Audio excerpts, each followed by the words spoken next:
મિત્રો નમસ્તે. દરેક માણસની એક દુનિયા અને એક દીવાનગી હોય છે. એની દુનિયામાં એને મજા આવતી હોય ને એનો તોડ આપણે ન કાઢી શકીએ. એની દીવાનગી હોય. જાપાનીઝ લોકો એને ઇકીગાઈ કહે છે. જીવવા માટેની બધાની મજા અલગ અલગ હોય. આપણે એમ માનીએ કે આટલું આ વ્હાઇટ, આ હાઇટ ને આ લાઇટ, આ જીવવાના સરસાધનો છે ને એમાં બહુ મજા આવે છે. એ વાત ખોટી છે. જેને જ્યાં મજા આવતી હોય ત્યાં જ મજા આવે એ એનું ઇકીગાઈ કહેવાય, અથવા તો એની દીવાનગી કહેવાય, એનું વિશ્વ કહેવાય, એનું દુનિયા કહેવાય. એ દુનિયામાં મજા આવતી હોય. તમે એવો કોઈ માણસ હોય, ઘણી વખત આપણને જોવા મળે કે ગામડામાંથી છોકરાઓ બહુ કરોડપતિ અબજોપતિ થઈ જાય, ગામડામાંથી શહેરમાં બંગલાઓમાં રહેતા હોય, એના પિતા કે એના બ્રધર એ ગામડાની અંદર હાવ સામાન્ય સહજ જિંદગી જીવતા હોય છે. નાનું એવું મકાન હોય, મકાનમાં રહેતા હોય, એમાં એ ડૂબેલા હોય, મજા આવતી હોય. નાનું ખેતર હોય, ખેતરમાં મથતા હોય, મજા આવતી. આપણને એમ લાગે ઓલા માણસો ક્યાં છે અને આ દુઃખી થાય છે. પણ ઈ મહેલો, ઈ હાઇટ, ઈ વ્હાઇટ, ઈ લાઇટ તમે આની ઉપર આને આપી દેહો અને એમાં એને લઈ જાઓ, એને અહીંયા સુખ નહીં મળે. એને સુખ જ્યાં મળે છે ત્યાં જ મળે છે. દરેક માણસનું એવું હોય છે. જીવવા માટે જ્યાં મજા આવતી હોય ને એ મજા એને લેવા દેવી જોઈએ. સોસાયટી એમ કે કદાચ કે એલા ભાઈ આવડા મોટા માણસના છોકરાઓ કે નો ભાઈ આ કેવો જીવે છે અહીંયા, આને તું લઈ જા. ત્યાં નહીં લઈ જવાનું. તમે લઈ જાઓ ને તો જેમ પાણી વગરનું ફૂલ કેમ કરમાઈ જાય, પાણી વગરની માછલી કેમ તડફડે, એમ એ મહેલમાં એને બહુ સરસ મજાના સારા કપડાં પહેરાવીને એને સરસ રૂમ, એસી અને બધું જ ટીવી બધું આપશો, પણ એની મજા આ નથી. એ મજાનો ટેસ્ટ એને જ્યાં આવે છે ત્યાં જ આવે. એ ટેસ્ટ લીધા પછી માણસ એમાં અલફકીરો થઈ જાય, મસ્ત નિજાનંદી, મસ્ત કલંદર થઈ જાય.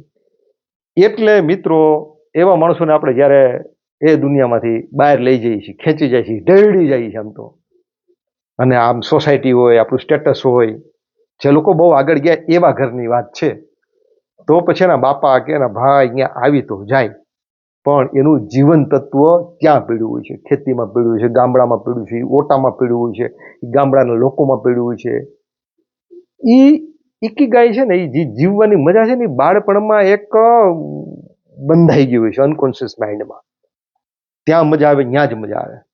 માનો કે હું અત્યારે ગમે એવો પ્રોફેસર કે ગમે એવા હાઈફાઈ માણસો છે મારી પાસે, પણ મને હું જેની સાથે મોટો થયો એ જે મિત્રો હોય, એકદમ નાનપણના બાળપણના મિત્રો હોય, એની પાસે જે બેસવું અને મને અંદર જે મજા આવે છે એ મજા બીજે ક્યાંય ન આવે. એટલે એ પેલું હોય ને ત્યાં આપણે એને લઈ જઈએ, પણ એ પેલું એનું જીવન નથી, એમાં એને મજા નથી. એને અહીંયા મજા આવે. અહીંયા મજા આવતી એને વાં નહીં લઈ જવાના. વાં એટલે ધેટ પેલું. ઘણી વાર કહું ને, ત્યાં હું પંપમાં દોડીને ત્યાં ગયો ત્યારે ત્યાં નહોતું. એકદમ જળહળતું છે, પ્રકાશિત છે, એકદમ આમ ઝાકમઝોળ છે ત્યાં, પણ મજા નથી ત્યાં. એટલે મિત્રો અંદરની મજા છે જુદી વસ્તુ છે. દરેકની દુનિયા છે, દરેકની દીવાનગી છે.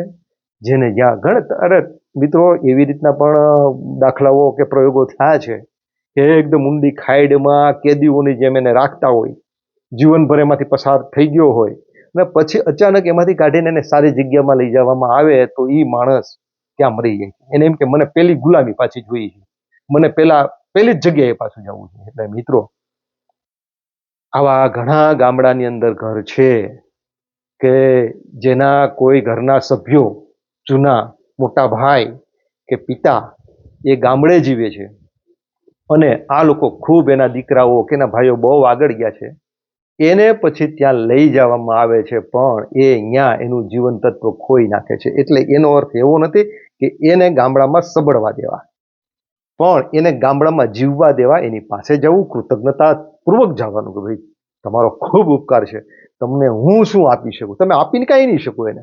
ખોટી વાત છે. એ નિષ્પૃહી લોકો છે.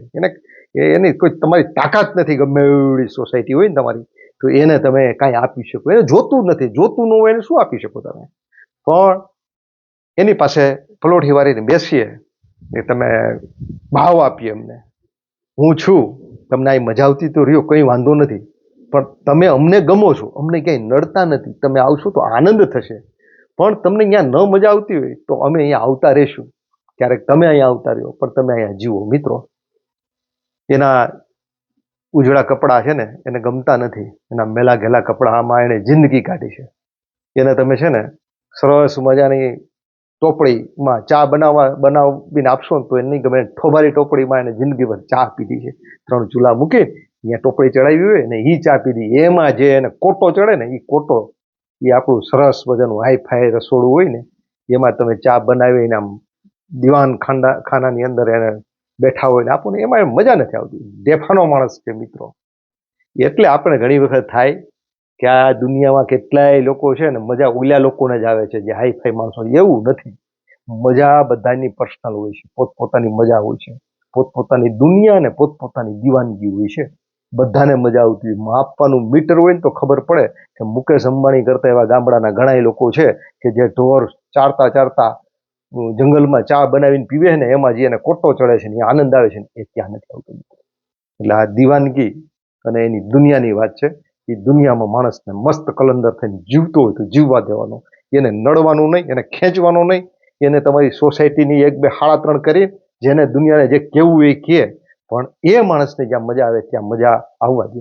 લોકો કહે કે અરે ભાઈ આ કેવા માણસો છે, આવા માણસો છે, એનો બાપો ત્યાં જીવે, એનો ભાઈ ત્યાં જીવે. ભલે એને એ ગામડાની દુનિયા એને ક્યાંય મજા જ નથી આવવાની. અને એ તમે ક્યારે એને ડિલીટ કરી જ નહીં શકો, ગમે એમ કરશો તો. એટલે એની દીવાનગી અને એની જે મસ્ત કલંદરની મજા છે એને આવવા દે વસ્તુ છે.